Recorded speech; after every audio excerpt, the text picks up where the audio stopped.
सरकार ने भेजा हमको जाए वहाँ लीजिए ट्रेनिंग, आइए और बताइए। बहुत अंतर, अपने यहाँ सुविधा बहुत है।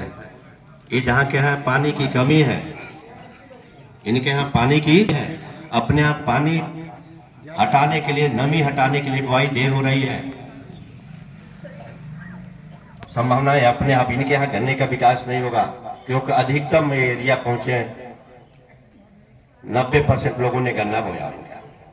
अपने यहाँ 4000 अभी आपने बताया सचिव साहब ने एरिया है CLA, और 1200 हम लोगों ने बोया। एक ही उद्देश्य, गन्ने का विकास होगा तो खुशहाली आएगी।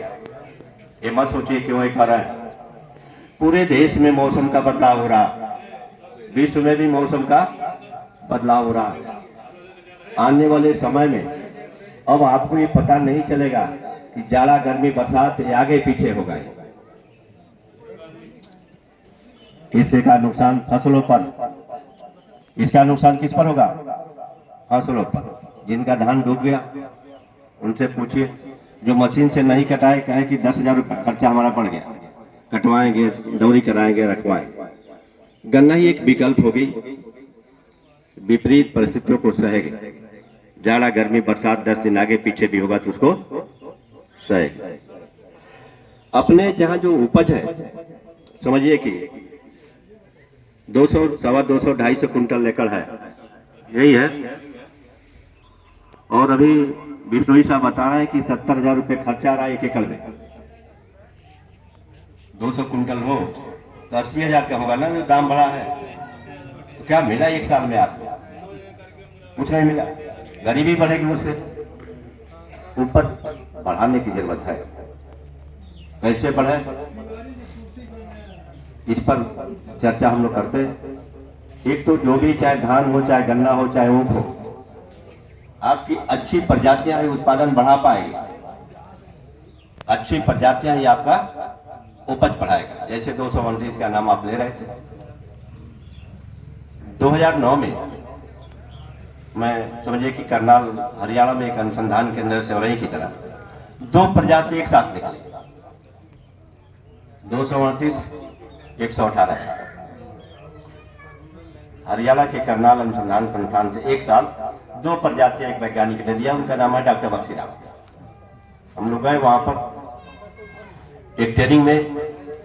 उन्होंने कहा कि डॉक्टर गुप्ता, मैं 16 साल तक साइकिल से इस फार्म का भ्रमण किया। 75 एकड़ का फार्म था, 12 प्रजातियां निकाला, कोई सफल नहीं हुआ।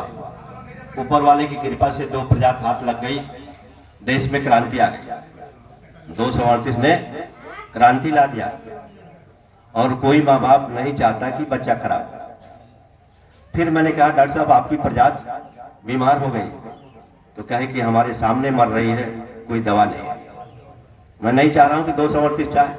और देश के सबसे बड़े अनुसंधान केंद्र कोयम्बटूर में डायरेक्टर, तो यह सौभाग्य है कि प्रजाति आई, जो आया है वो जाएगा, इसको मानकर हम लोग काम करेंगे। लेकिन इसी में विकास होगा, नई प्रजाति का।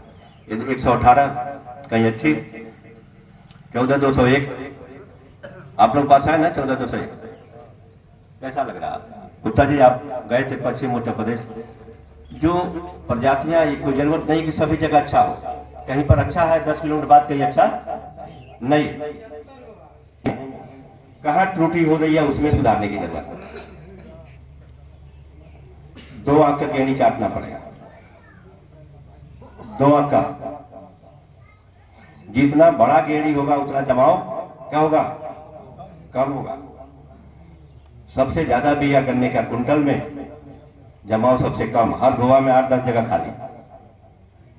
तो इसलिए आप ध्यान दें कि 2 आंख का गेड़ी हो। कुछ जगह आपकी दिक्कतें हैं, ठीका पर दे रहा है, खड़ा गन्ना बो रहा है। ये भी हम लोगों ने खड्डा छिदौनी रामकोला पर देखा लक्ष्मी।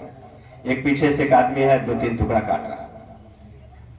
तो कम जमेगा तो कोई उपाय नहीं है कि यहाँ गन्ना पैदा होगा। अब बिल्कुल जिस दिन गन्ना बोआई हो उस दिन कसा न जाइए, आप वहीं रहिए, नजर रखिए अपने खेतों पर। जब सब लोग 2 आंख का बोएंगे तो हम लोग प्रचार करेंगे 1 आंख का बोएंगे। आने वाला समय वो भी आएगा कि 1 आंख का।